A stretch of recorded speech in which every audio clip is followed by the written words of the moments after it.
Hello, everyone, and welcome to another episode of the Jens Heitland Show, where I interview experts from different fields to connect the dots of innovation and entrepreneurship. Today's guest is the founder of Blink.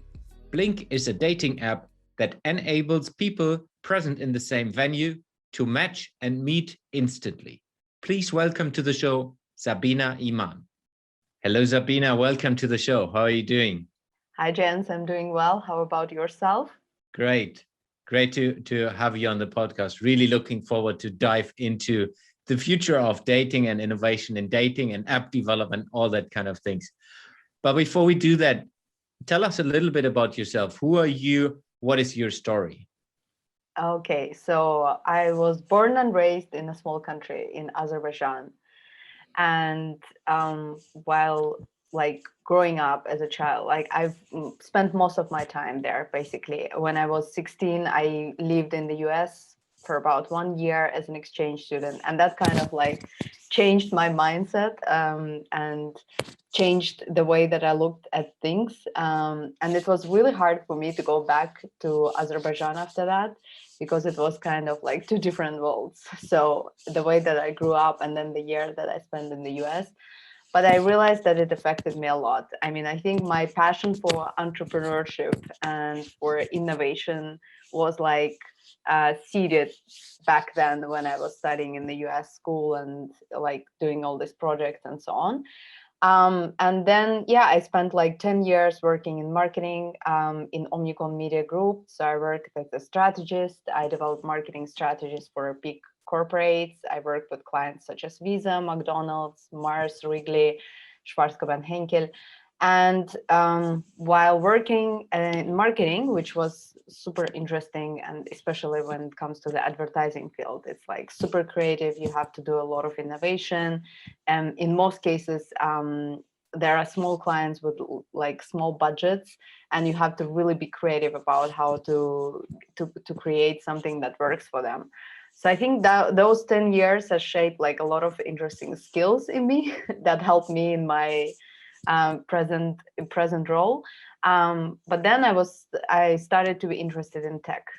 So I started to read the news about Uber, Amazon. That was the time when all these tech giants start being super exposed to the news. However, since we are a very young country, technology is something relatively new for Azerbaijan. So I just decided, okay, how can I jump into this world? How can I be the part of it?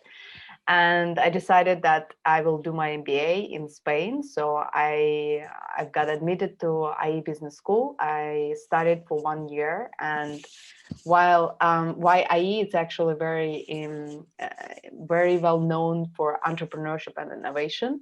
And I was just when I decided to go there, I had my goal that if I go there, I will switch my career completely. So if I go there, I will take that chance and do everything possible, either to start my own business or start working with the technology companies and kind of started the career in technology and innovation. And that actually worked well, because that year they presented Tech Lab for the first time, and I worked with Oracle on developing projects for Telefonica. And that was my first entrepreneurial attempt, when we had to develop the product and to develop the concept itself, to pitch in front of the companies, investors, and so on. So it was the first exciting experience that I had, and I realized that this is something fascinating, and I'm super passionate about the whole process of setting up the idea, of finding the problem, and then finding how to solve that problem with a product and idea, and then commercializing that as well. So it's the whole loop of starting with a problem and then finding the way that it can be solved, but not also and also become a profitable business. And after my MBA, I tried to attempt my first startup, to build my first startup, and that was based on the idea that I've developed at IE. However, I just wasn't ready for it. So basically, it required me to be there full time. It was a platform, like a marketplace, for exchanging data. Basically, we tried to tokenize mobile data and allow people to exchange mobile data through tokens, so that we can remove the scarcity of mobile data, and allow people just to use it as it goes.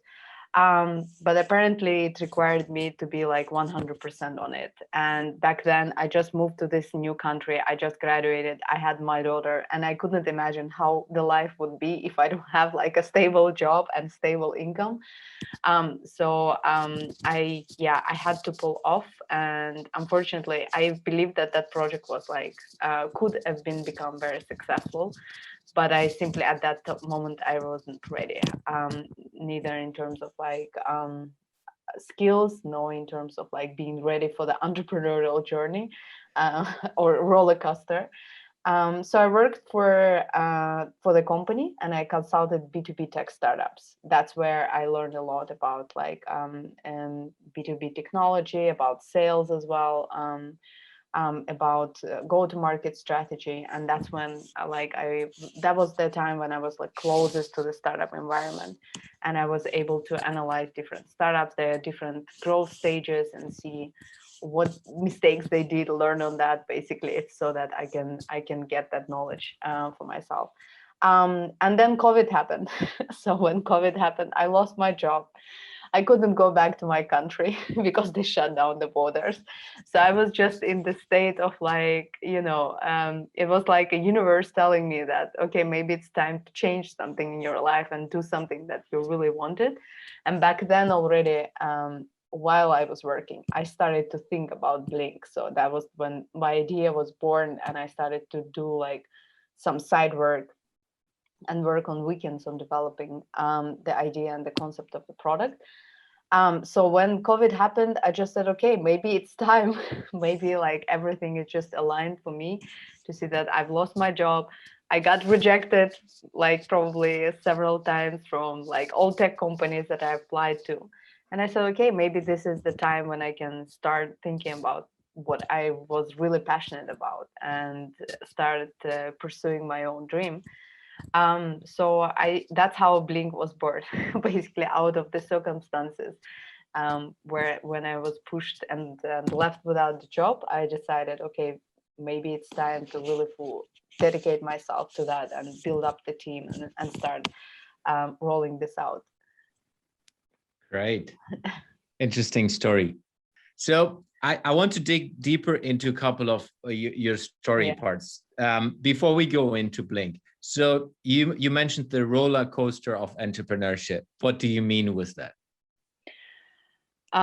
What I mean is that when you start entrepreneurship and you're kind of full time on that, it means that you will be basically your every day is like it's like a surprise.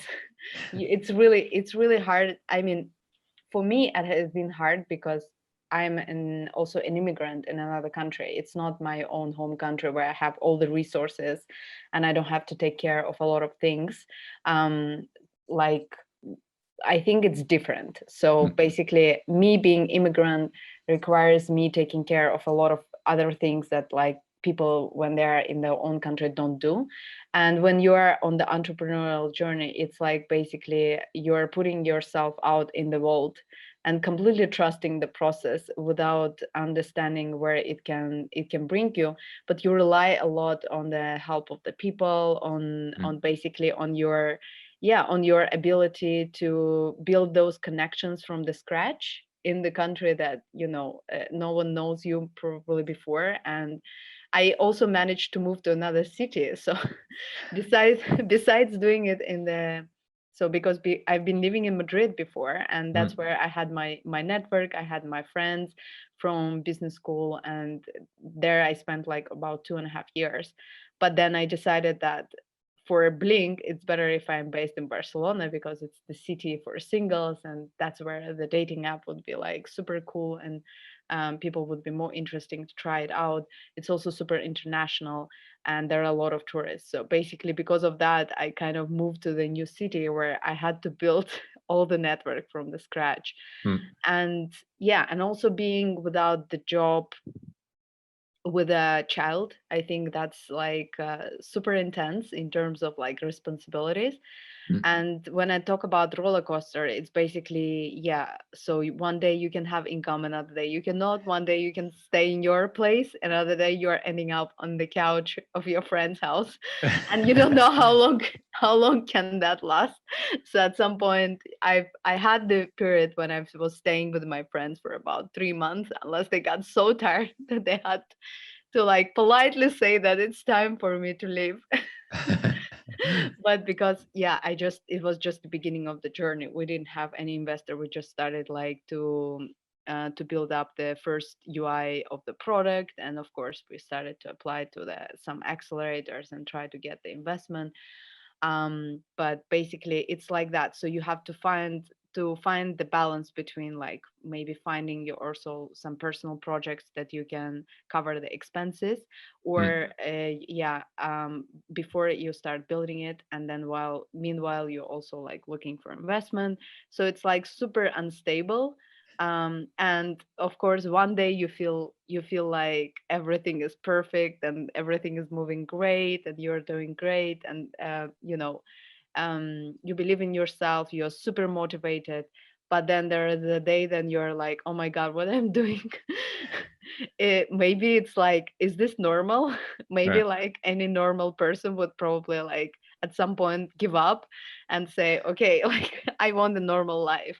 Like and then yeah, there are days when you're really super tired, when you don't just know how to get your life together basically, and you're like feeling super guilty because your child wants some attention, and you're super into the work. So yeah, I think most people see on LinkedIn like what happens after startups pass that pace, Yeah. Yeah. when they already start raising money, when they're becoming popular, but no one really like sees what's happening before that. And I think that's where the roller coaster happens. So Yeah, I can relate to that. I mean, even that I wouldn't consider my business from the beginning a startup. It's like when you build your own company, it's always kind of this phase where it's like I 100% relate to that roller coaster perspective. It's like, hey, there's income, there's not income, there's the family demands, and like in my case, a 3.5-year-old daughter who is screaming and not understanding that I need to do a meeting at this time because of COVID. Of course, you're at home and all of this yeah. craziness. Yeah, I get that. It is like that. I mean, at some point, as I said, like my daughter has been to like 30 bars so far, and she's not 18 yet. I mean, there was time when I couldn't leave her with anyone, and that's the thing when you are like you have to do things and you don't have a choice. You just okay, you just grab your child, you do things, and then if it's a meeting, your child might be like behind your back, but you still do it. So Yeah, I think that's what the entrepreneurship is about. That it whatever the obstacles you have in your life, they don't make you stop, and you just try to do whatever you can, the best you can. Maybe it's not perfect. I mean, the perfect way would be that you can leave your child with someone and you have like your private office and do things, but like in entrepreneurship in the beginning nothing is perfect. So you yeah. just do whatever you can, you do your best, you show up, and you try to build it up with the things that you can and see where it goes. So I think that's the most interesting thing about it. But you discover how resourceful you are actually. Yeah, I agree. You can make a lot out of nothing, basically. Exactly, exactly, exactly. And then you also understand how patient you're, or how much of acceptance your kids have as well. Yeah, So and you start appreciating that as well. I agree. So let's get into Blink. Mhm. Before we go into what it is and what you do with that, how did you get to the name of Blink? Okay. So, well, the name, it's like comes from the phrase "in a blink of an eye," Mm-hmm. basically. And when I was thinking about this app, I was thinking about how can we make the instant date. So how can we make people stop wasting their time on endless swipes and matches and talks that really rarely end up in real face-to-face dating, Mm. and how can we kind of like optimize that. I'm a big optimizer in my life, so I'm trying even to optimize that, because I've been using dating apps by myself for Mm. about 2.5 years. And then back then I had my job, I had my daughter, so I realized that it really takes a lot of time to be on the dating app, to be able to meet someone in real life. So Mm. basically you have to go through these new matches all the time, and if you're at work you have to swipe, then you have to swipe after work, then you get a match and you get distracted when you're doing something, so you have to reply, otherwise the match will be not interested enough and Mm. expire. So then you have to keep up with the conversation so that it goes somewhere, and then maybe in 4 or 5 days you finally agree to meet, and that's like super resource consuming thing. Mm. And for me, for example, I just realized that I just don't have time and patience for that, so I would prefer it to be more optimized and more like a real life experience. So that's how I came up with an idea of why not to have a dating app that allows you to connect with people outside of home, basically when you do your favorite things, Mm. when you go somewhere like and enjoy going out with your friends or maybe by yourself to the coffee shop, restaurant, bar. You just connect to the app, you check in, and you make yourself visible to people around, and they can connect with you. And when that happens, it's kind of like triggers people to act fast. So you have to like, you don't have time to text like, hey, how are you, you just like, hey, let's meet, like, or maybe like let's have a coffee, let's have a drink. So that's how you kind of go face to face very fast, and that's when you can decide, okay, do you really have something for this person or not, because at the end there were a lot of miserable dates. So you basically talk to a person, you imagine something in your head, and then 1 week wasted, you finally go to the date and you realize that it's not what you're expected, and then you don't Yeah. have the spark and you have to sit there 2-3 hours pretend. So all these things are kind of like affect your I don't know, your quality of experience, and that's why I came up with this idea. Okay, why it should be like, why it cannot be vice versa? You already go to the place, you do things that you like, and you can meet someone and assess everything fast, and then decide, okay, I want to go further and I want to meet this person separately for a date, or I don't want to. But at least you have this a bit of feeling of realness. So Yeah. that's why it's Blink. Love that. Mm. So if I go, so this kind of part of my life is more than 15 years ago. Okay. But it's quite interesting. So you literally turn the whole world into how it's called, like a single party. Yeah. When I was young, I went to the single parties when I didn't have a girlfriend at that time. It's like where everyone is in the mood and in that inside the club or whatever place Exactly. it is. So you literally take this way of thinking, putting it, connecting it to an app, and the whole world is a single party wherever Exactly. you go. Exactly. So wherever you go, if there are any singles around and they're in the app, you basically can see them, and you can match with them and you can start chatting with them. What we also realize is that a lot of people are open to use it just to meet people, even like Yeah. not only for dating, but just to meet people, especially in cities like Barcelona, where they arrive by themselves, like students or tourists. Like there are a lot of group of tourist girls or guys coming by themselves, and they just want to meet people and have fun.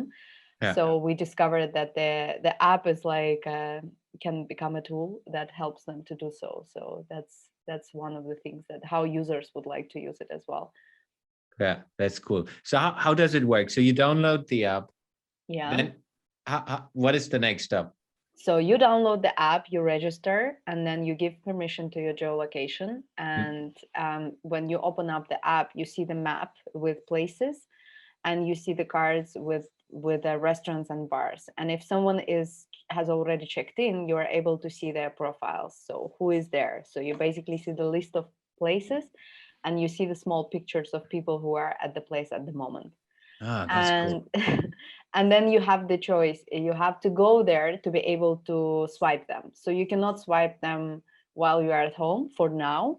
Yeah. It was limited, but now we're thinking about also introducing this feature of like being able to swipe people before you go, but if you have checked in the same venue. Yeah. But now the way it works is that you see the pictures and you can decide, okay, I want to go to this bar or I want to go to this restaurant because I see someone interesting there. And then it also can be filtered by what you're looking for, only female, male, or both. So you can see all the people, or filter it out by age, by gender, and so on. And then you can decide, okay, I want to go. When you reach the place, you check in, and all the people receive notification that someone new checked in at the place. So you get access to their profiles. They get notification that someone new came in, and that's when you can start swiping. Yeah. And when you swipe, if there is a match, you have the choice to chat, or you have the choice to send invitation to play the game. So you can play the game in the real time. And it's the set of 5 questions that you answer at the same time. It serves as an icebreaker. So you get to know the person before you can see them or meet them. And you know what they like, what they don't like. So the questions are just random, funny questions about like, what's your favorite junk food? What's something that you cannot stand? Or what's Yeah. your like big dream, and so on. And they can play this game and have fun, so it's like super interactive. And then they can decide, okay, let's meet, or let's chat and appoint or a date, maybe another. But our main goal is that what happens is that, first of all people know that everyone is real, because you have to do this manual check-in, and Yeah. that's something Yeah. that is not automated. So everyone who is there is physically there, so you know these are the real Okay. people. So I need to dig deeper. That's interesting. So it's literally, you can't check in from far away. Like, hey, like Yeah. I could, you're now in Barcelona. I could check in, if you take Exactly. Facebook, I could check into a place in Barcelona via Facebook. You But can't do that you with, no with app. I mean, unless you are the hacker and you kind of like yeah. put the fake geolocation app or something like that, which like enables you to change your geolocation. Yeah. But with a normal, you cannot do that. So you have to be very almost in the proximity of 500 meters to the venue to be able to check in, Yeah. and that's when the profiles open up. So this is how we verify like the realness of the person. So there is no automated way that the person can be checked in at the place. And that creates like a layer of understanding that, okay, like these people are real and they're here. It's not that they're somewhere like within 1 kilometer, 5 kilometers in the city, and you don't really know how they look, what they are like. But here it's more of like real experience with real people around. So anytime that you match with someone, you can just meet and you can see the person around, and that's something that creates a new experience. It's quite cool, because if I just remember when I was going out in the old days, we literally thought about, okay, what are the cool locations where it is busy already. Exactly. So I could just open the app at home and look into, oh, this bar, this bar, this bar, there are only 2 people, but there are 20 people, so let's go to that bar. Exactly, that's how it is. So it's it depends on where you have the most crowd of single people checking in. That's how you can decide, okay, I want to go and hang out there. So these locations can become like super popular. That's awesome. So I'm just seeing already business opportunities from a bar perspective, where you could drive traffic to your bar just by using.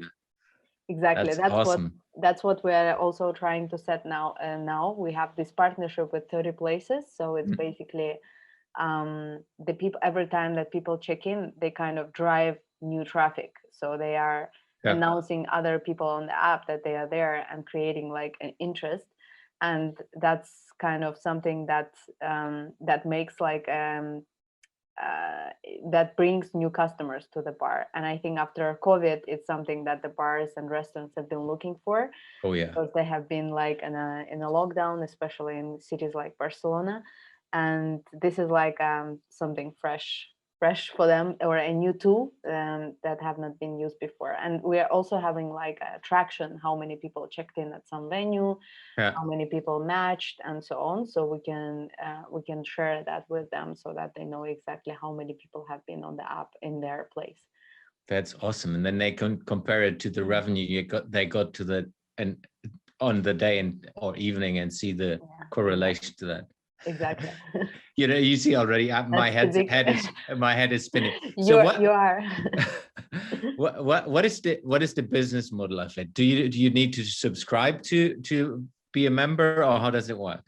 Right now it's freemium for users because our main goal is to build the user base, and we want people to like, we are still in the beta testing mode. So we want people just to use it, to give us the feedback so that we make adjustments, we make the product better. But the revenue model is two-sided, as you mentioned. So it's like B2B and B2C at the same time. So it's like an Uber style marketplace, but for dating apps.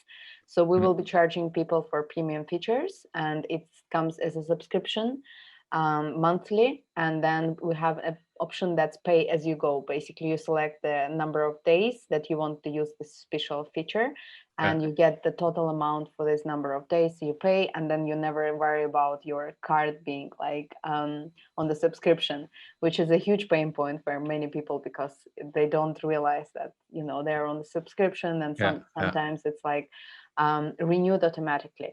And we also want to give like a freedom of trials. They might like some feature, they might not like it. So that's the way. And then the second business model is related to the restaurants and bars, as you have mentioned. And the idea there is to charge them for the traffic that's generated through the app, because this is something that we can track on our site. And we started with a fixed fee for the check-in. But we plan to extend the pricing model further as we see what's happening with that part of the business and what can we offer to customers. That's awesome. You can take like percentage of the profit or whatever. Revenue. No, what we're trying to do now is we're trying to discuss opportunity of discounts for customers for drinks, for example. Because this is that's cool. This is also maybe not like a direct revenue, but it's indirectly helping us to build like a customer base, and also give like some points or rewards to customers for check-ins and keep them happy. This becomes like our marketing tool, and that's like something that we are in trying to negotiate right now. I love that, because it's literally you can direct the traffic if you want to. So I'm coming from the shopping center and retail world from the past.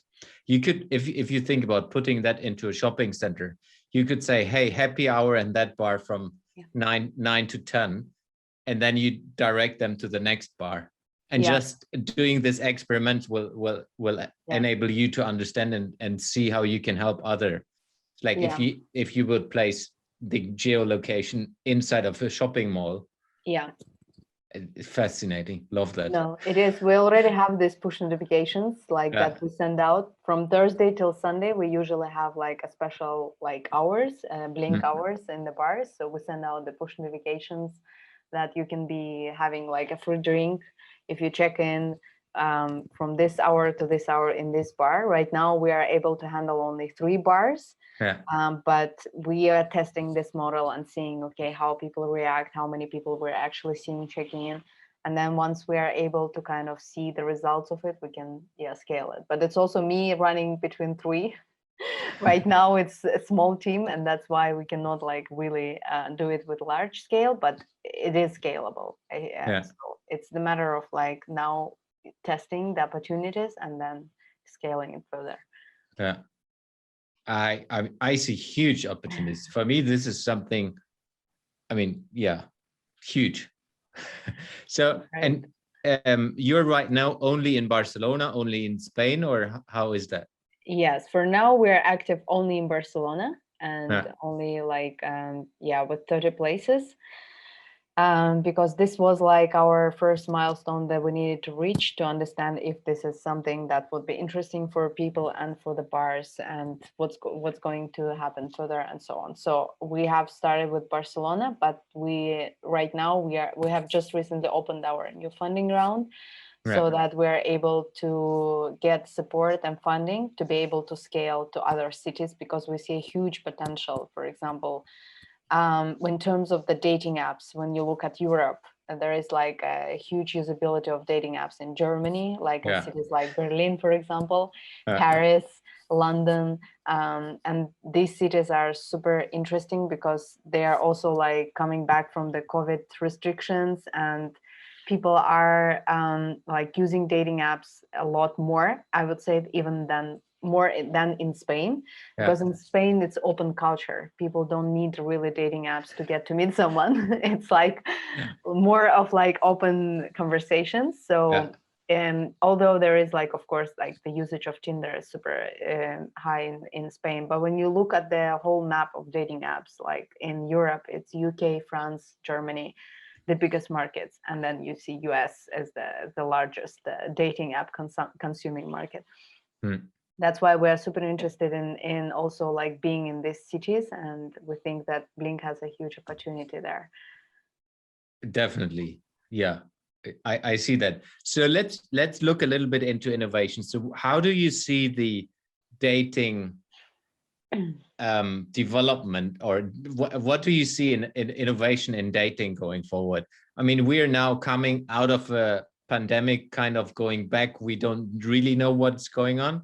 So what do you believe the future of dating will be, and innovation in dating going forward? Oh, okay, that's interesting question. So first of all, like pandemic has impacted the growth of dating apps a lot. So the people even who didn't use dating apps started to use dating apps, and the usage increased a lot because everyone was basically locked down, separated and isolated. So that's how they found the way to connect with each other. And what had happened is that it created the innovation within dating apps related to the videos. So all the dating apps with like providing some kind of video postings or video chats, or like when you can put your video on the profile, became super popular, because that was the only way for people to connect, and the quality of the interaction was measured basically by the video.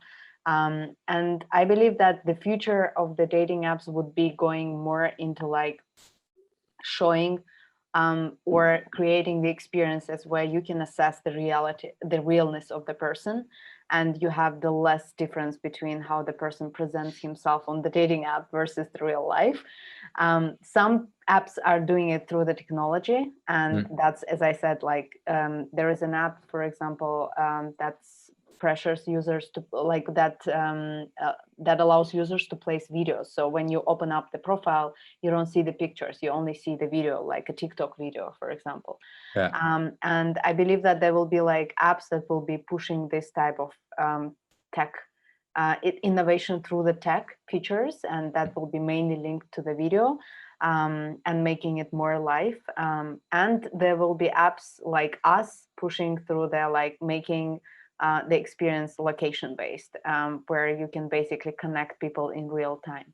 And that's where we are going. And I believe that all dating apps will be pushing towards face-to-face dating sooner or later. And we can see that, for example, even the big dating app like Bumble opened up their own bar in New York. And this is something already like a good sign for us, because it says that they're also interested in creating this type of experiences. So the dating app is not only about the technology anymore. I think it's more about what is the whole experience that the customer gets by using a dating app. It's called a post-Tinder era, where because Tinder was like a first dating app that really like set the standard for dating apps, and it was like a huge shift in terms of how people use dating apps. Before, it was just the websites, and young people didn't really use in a massive way dating apps as much. But after Tinder, they set like a standard from the technology perspective. But I think there is also something happening up within experience, within the experience. And I believe that there are a lot of dating apps right now that are like Thursday, for example, a new dating app that just recently launched in London. Their value proposition is that we're working only one day of the week on Thursday. So the rest of the days, the app is deactivated, which kind of like a good statement because it's also about the experience. So they want their users to have the better experience, the high quality experience during one day rather than like swipe through matches 7 days per week with no real interaction. And there is also the app ones that allows, for example, to get one match per day, which is also about the quality of the experience.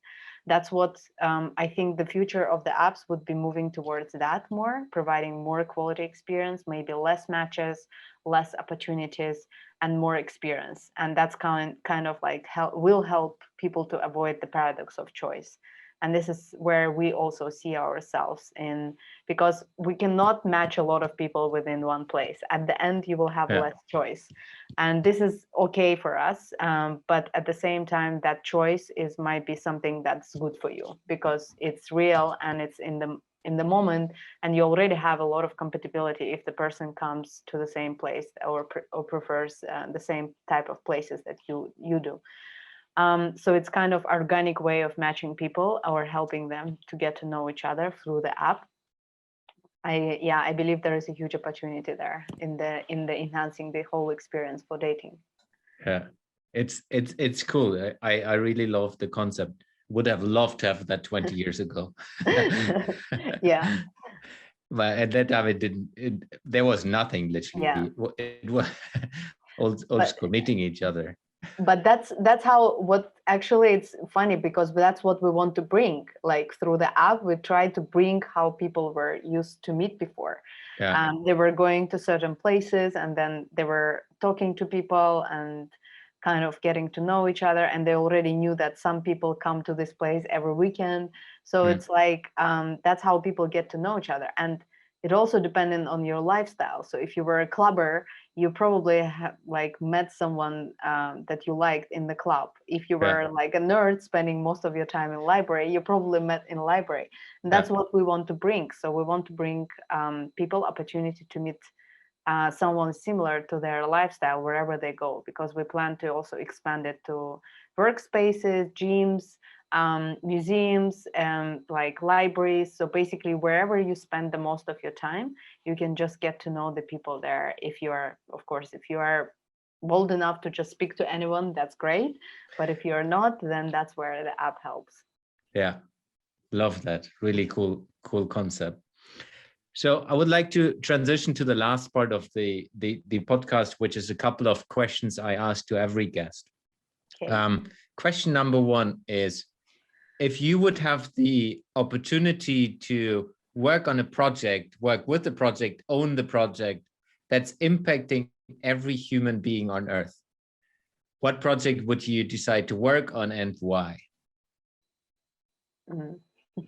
Very easy question, I know. Yeah.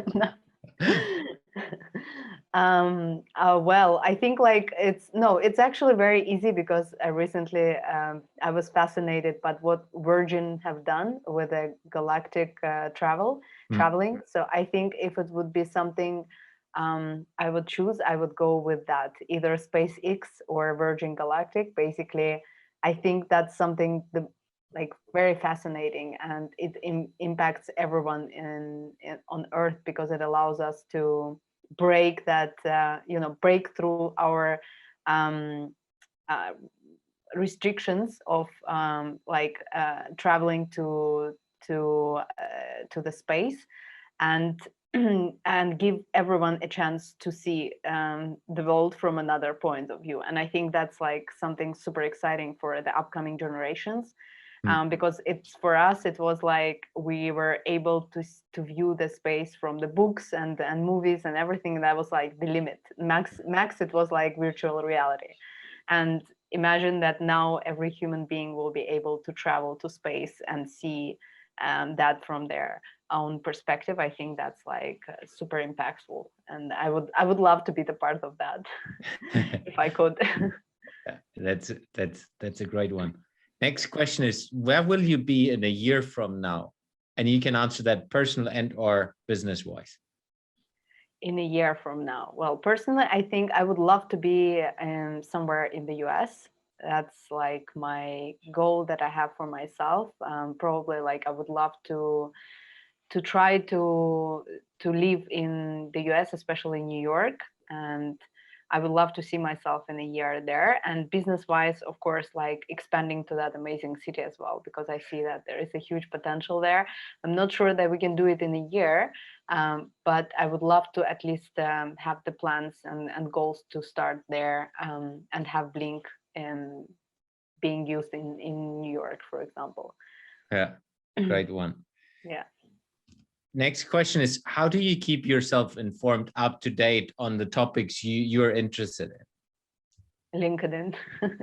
I think LinkedIn and podcasts, like basically that's something that, but again, I get to the podcast through LinkedIn. I see in the feed someone posted something interesting, so I subscribe, and then that's how I start using it. But basically LinkedIn is the great source where I think the brilliant minds are just gathered there, and the way that people share information and do a lot of amazing stuff with like sharing the blogs, the podcasts, the articles. I think like it's the biggest source of knowledge and inspiration. And of course there are like a lot of things that you need to miss out. There's a lot of motivational quotes sometimes, but rather than that, I think it's a super resourceful platform, and this is where I get like the most of information that keeps me up to date. Yeah, cool. So last one, where can people find you? How can people reach out to you? LinkedIn. They can, yeah. I think like the most active platform I'm in is LinkedIn. I mean, you can also find me on Instagram and Facebook. Facebook I don't use for forever. I don't really remember even sometimes my password. But LinkedIn, I think I'm more active there. So if you send me the message or send me a connection, I will be more than happy to connect and stay in touch and discuss things. So that's how you can reach me, and email or hello@blinkdating.com. That's where you can shoot us email and ask questions about Blink, and I will be happy to get back to you. Awesome. Sabina, thank you very much for your time. It was a pleasure having you on my show. And I think I'm really following you and check how you will reach New York in the future, and happy to support you wherever I can. Thank you so much, Jens. It was really a great pleasure. And as I said, great experience of self-reflection. And thank you for interesting questions. I enjoyed it a lot. Thanks. Thanks for listening to today's episode. You will find the links and resources in the show notes of this episode. If you would like to support the podcast, the most impactful thing you can do is subscribing to the show on any of the podcasting platforms and give me a review. This will help me to reach more innovators around the world and bring some of you into the show. If you have any question to the guest or want to engage with me, feel free to reach out to me on my public WhatsApp at +49 151 7033 1176. I will repeat, +49 151 7033 1176. It's all WhatsApp, texting only. Or follow me on social media and contact me there. And finally, if you look for someone educating you or your team on innovation culture coaching, have a look at heitlandinnovation.com. Thanks, and see you in the next episode.